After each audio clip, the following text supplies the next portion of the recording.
My name is Joe Kirishima. Now I'm just an old man, staring at the stagnant flow of the Kamo River north of Kyoto. The tattoo on my back faded long ago, warped by the wrinkles in my skin. But the feel of the lives I crushed in this hand, the last faces of the brothers I lost, I remember them like it was yesterday. My life began in the 1950s, in Nishinari, Osaka, where the smell of the post-war ruins still hung in the air. The war was over. But for kids like me, our war was just beginning. I was told my old man died in Siberia. My mother worked herself to death in a cheap bar, servicing the GIs of the occupation forces. By the time I was in junior high, she was cold on the tatami mat. All I had left was a gnawing hunger and a hatred for the world. School was meaningless.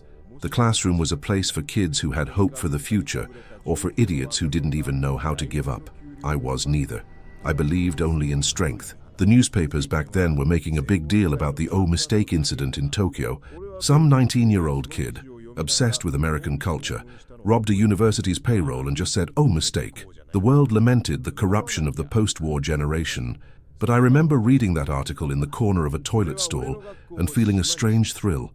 Corruption? Fine by me. If you don't take, you don't eat. That was our reality. I made my school my turf. They called me the bancho, the head delinquent.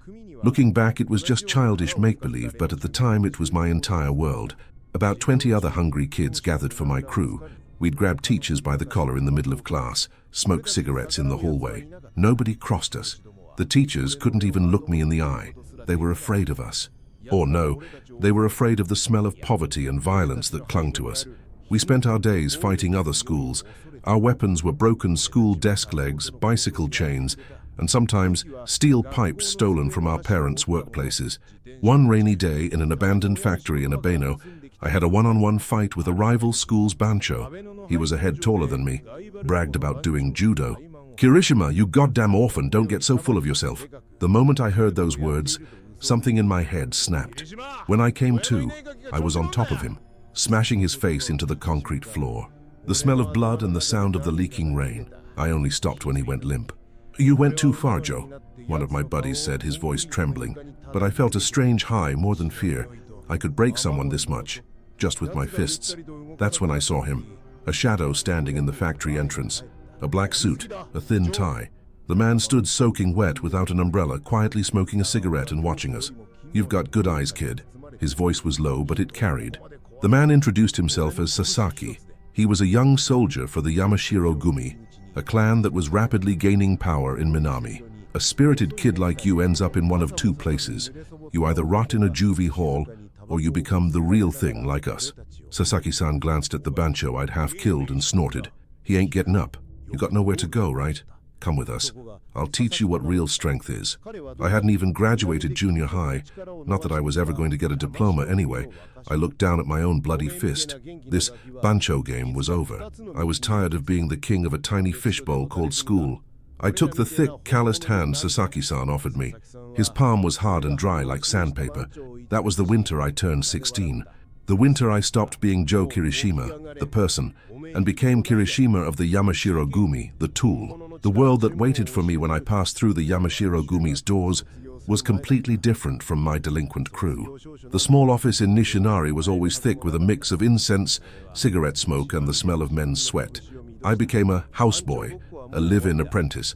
I took care of the Oyabun's personal needs, washed my senior brother's laundry, answered the phones, and cleaned the office. My bancho pride was beaten out of me on the first day.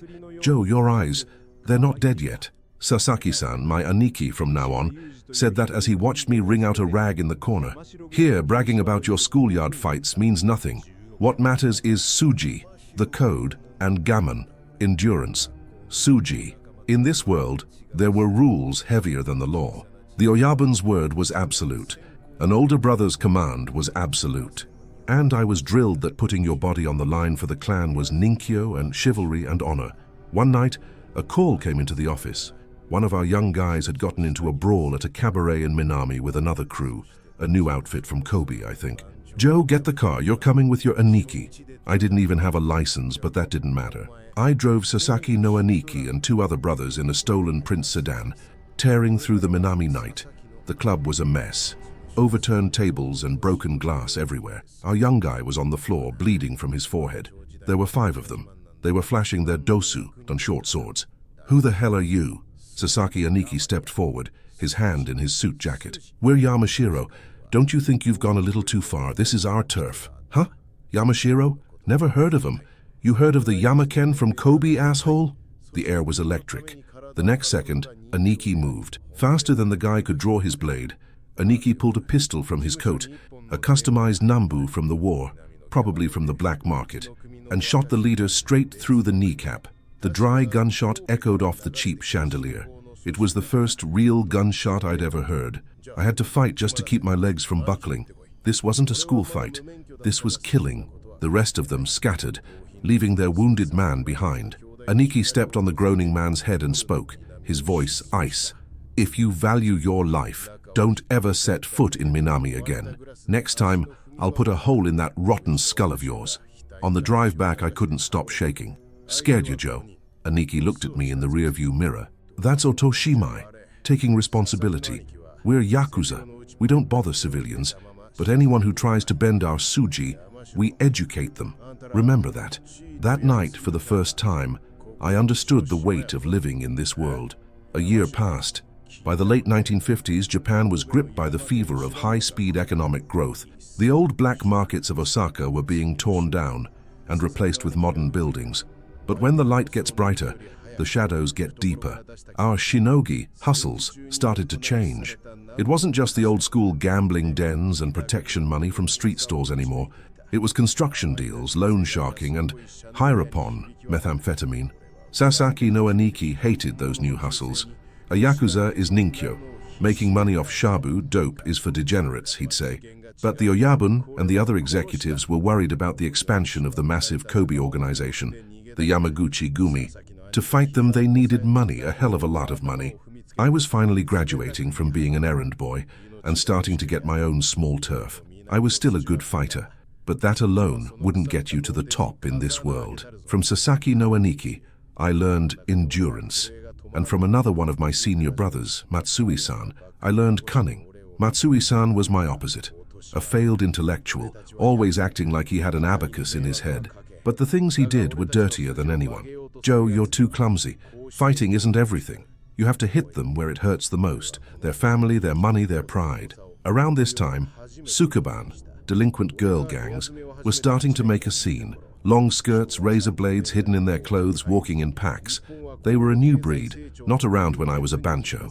Matsui-san started using these sukuban, taming them, turning them into informants and sometimes mules. Kids, women, you use whatever you can. That's the economic Yakuza way.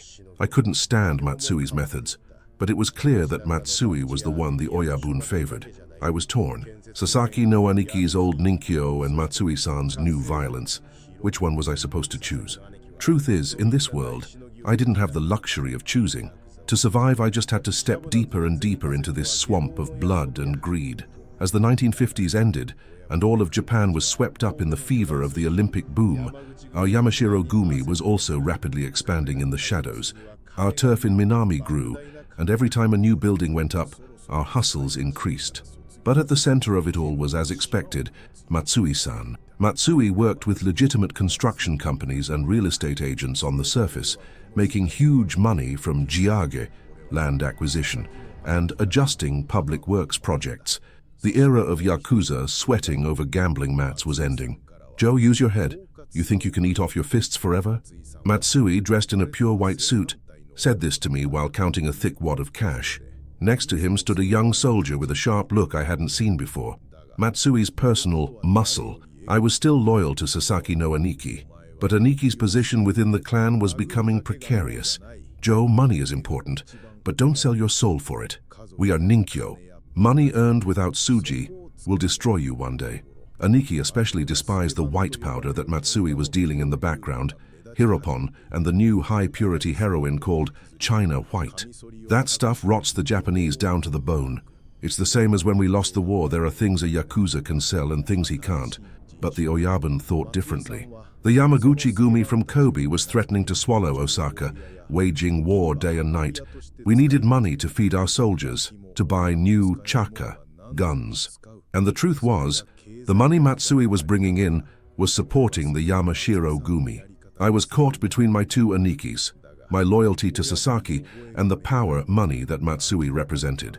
Then, one night, it happened. At a high-class club in Kita Shinchi, one we backed, a young soldier under Matsui's wing got into trouble over a drug deal.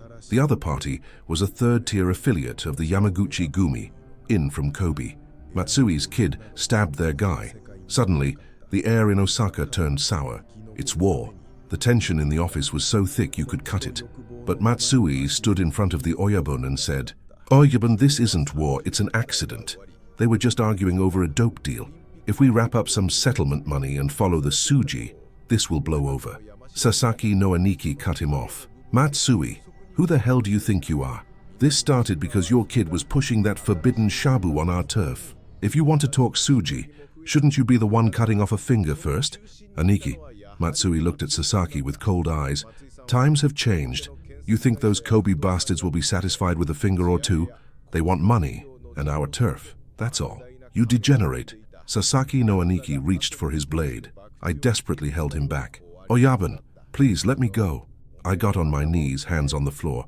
"The mess Matsui's kid made, I'll take responsibility for it as part of the same clan. We don't need settlement money. I'll go alone. I'll talk to their boss and settle this." "Joe, that's suicide," Aniki yelled. But my mind was made up. I didn't want to see the Ninkyo that Sasaki no Aniki believed in lose to the money that Matsui represented. With only a single dosu in my coat, I went alone to the enemy's office, a room in a dingy building in Kitahama. I kicked the door open. About 10 men looked up, stunned. "I'm Kirishima from the Yamashiro Gumi. I'm here to take responsibility for the punk who hurt your guy. This is a get-well gift from my Oyabun. Take it." I strode into the middle of the office. Then, from my coat, I grabbed not a weapon but my own left hand. "What do you want? Money? Turf? No. You want a Yakuza's kezime, atonement, don't you?" Right there, I put the dosu to the first joint of my own pinky finger and brought it down. Blood sprayed on the tatami. A white-hot pain shot up my arm, but I grit my teeth and held it in. "This is my payment. If you want more, then take my life right here, right now. But if you do, I swear the Yamashiro Gumi will hunt your clan down to the last man and wipe you from the earth." I wrapped the severed finger in a white cloth and threw it in front of their boss. Maybe it was my sheer nerve, or maybe it was this insane, old-fashioned ritual. They were completely stunned. "So the Yamashiro Gumi still has a man with balls left. All right, we'll hold on to this finger." I didn't turn my back until I was out of the office. On the way back, clutching my bleeding hand, I was smiling. It wasn't money. It wasn't strategy. This pain was the proof of the Yakuza I believed in. When I got back, Sasaki no Aniki met me at the office. He didn't say a word. He just put his arm around my shoulder. His eyes were a little wet, but from across the room, Matsui looked at my bandaged hand and muttered, "Fool. Does he really think one finger can turn back time?" His cold voice cut into my wound, deeper than the blade had. By the time 1965 rolled around, the police summit operation was in full swing. This was the state's own war, aiming to arrest the top brass of every Yakuza organization and force them to disband. The third boss of the Yamaguchi Gumi was arrested, and Yakuza all over Japan went to ground. But ironically, this crackdown only increased the value of economic Yakuza like Matsui. Since we couldn't have open turf wars, the underground movement of money, the negotiations with politicians and police became the deciding factor in a clan's survival. The Yamashiro Oyabun's dependence on Matsui deepened. Sasaki no Aniki's position became even more marginal. The only people left around him were old types like me. "Joe, maybe there's no place left for clumsy guys like us," he said, laughing sadly. He was in the corner of the office polishing his well-kept Nambu custom pistol. Then one day the Oyabun called me and Aniki in. "Sasaki, Kirishima, I have an important job for you two." This was the story. There was a redevelopment project in Minami that Matsui was pushing. But there was one shop, a small bar run by an old civilian couple, that absolutely refused to move. That one shop is holding up the entire construction. Matsui's boys paid them a visit a few times, but the old man is stubborn as hell. He even ran to the cops. The Oyabun exhaled a cloud of smoke. "I don't need any more trouble with the police. Sasaki, I want you to use your Ninkyo to persuade that old man. Be gentle." The word gentle set off alarm bells in my head. This was clearly a dirty job being pushed on us. Oyabun, that's... Aniki started to protest. This is an order. The future of the Yamashiro Gumi is on the line. Show me you can contribute to this clan one last time with that ninkyo you believe in so much. We couldn't refuse. That night, Aniki and I stood in the rain in front of that tiny bar in a back alley of Sumoncho. Joe, you wait here. I'll go in and talk to him. Alone. Aniki, it's dangerous. Who knows what Matsui's bastards are planning? Listen, Joe, this is a matter of my suji. Threatening civilians to expand our turf, it goes against my ninkyo. But the Oyabun's order is absolute. As a Yakuza, I will go in and bow my head to that old couple. Aniki, this is the last kizime I can show. Aniki walked into the shop without an umbrella. I waited in the rain. 10 minutes. 20. The time dragged on, unbearable. That's when I heard it. The sharp sound of breaking glass from inside the shop, followed by an old woman's scream. Aniki! I kicked the door open and burst in. The scene in front of me, I couldn't believe it. Sasaki no Aniki was on the floor, covered in blood. A kitchen knife was buried deep in his chest, and standing over him, holding the knife, was one of Matsui's young soldiers. Kirishima no Aniki. The kid was shaking, looking at his bloody hands. You bastards! No, it's not like that. We just came to scare them, but the old man grabbed a knife and Sasaki no Aniki. He shielded him. In the back, the old couple was on the floor, frozen in terror. It was an accident, but it was a planned accident. Matsui had told us to persuade them gently, while sending his own men around the back to smash the place up. And Sasaki no Aniki had been sacrificed for this dirty job. Joe, Aniki grabbed my hand, blood bubbling from his lips. It's my loss. But don't you lose your way too. Aniki, hold on. This ninkyo, it's nowhere to be found. Those were his last words. Something in my head. The same feeling from that abandoned factory when I was 16. It all came rushing back. I slowly stood up. Matsui's kid was backing away, trembling. Kirishima no Aniki. It was an accident. Yeah, I picked up a dosu that had fallen on the floor. It's an accident. And you dying here. That's just an accident too. That night in a back alley in Somoncho, 4 men died. One was Sasaki no Aniki. The other 3, I killed them. I wasn't a Yakuza anymore. I was just a murderer. The Suji and Ninkyo that Aniki had tried to protect, I had just smashed them all, with my own hands, in the pool of his blood. The rain was washing it all away, thinning the blood as it ran down the asphalt. I was a wanted man, it was obvious. I'd killed 3 of my own from my own clan. The Yamashiro Gumi had no choice but to excommunicate me and feed me to the cops. But I ran. Sasaki no Aniki's real killer, Matsui, was still walking around, breathing. I couldn't exactly sit quietly in a prison cell until I'd stopped that bastard's breathing for him. Just like when I was a bancho, I moved from flophouse to abandoned building in the slums of Osaka, waiting for a chance to kill Matsui. But Matsui had used the incident with Aniki to seize total control of the clan. He was the Oyabun's right-hand man now. His guard was tight. There was no way I could get close to him alone. I was running on desperation and the grief of losing Aniki. And the feeling of the 3 men I'd killed that night. It haunted me every night. I turned to booze and Hirapon. I couldn't stay sane otherwise. That's Kirishima. Look at his eyes. He's gone. Even my old contacts avoided me like the plague. The thing that pulled me out of that swamp, ironically, was the police I hated.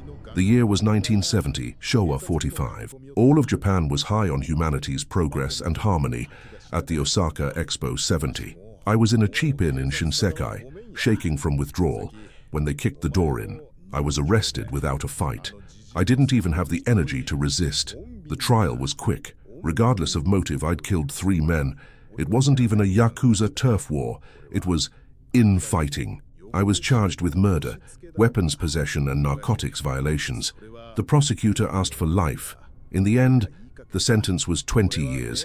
I screamed in court that Sasaki no Aniki was set up and murdered by Matsui, but nobody listened. The prosecutor, the judge, they just saw a Yakuza dog who'd eaten his own pack. Matsui came to visit me once, in the visitor's room. Through the glass, he looked every bit the executive, wearing a tailored suit. Kirishima, you still don't get it, do you? He looked at my gaunt, pale face with something like pity. Sasaki no Aniki was killed by the times. He refused to change, so he was erased. That's all there is to it. You're the one who killed him. Don't say such ugly things. I just made the most rational decision to protect the clan. And you let your emotions get in the way of that rationality. That's why you're in there. Matsui lit a cigarette. You've got 20 years to think it over. If you make it out alive, maybe we can have a drink for the sake of our old times. I slammed the receiver down, smashing my head against the glass. I'll kill you. I'll kill you, Matsui, I swear it. I was sent to a prison in Chiba. I don't have many memories of what came next. It was just gray.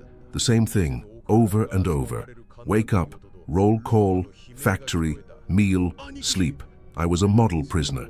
I just performed my prison labor, void of all emotion. I had one reason to get out of here even one day sooner.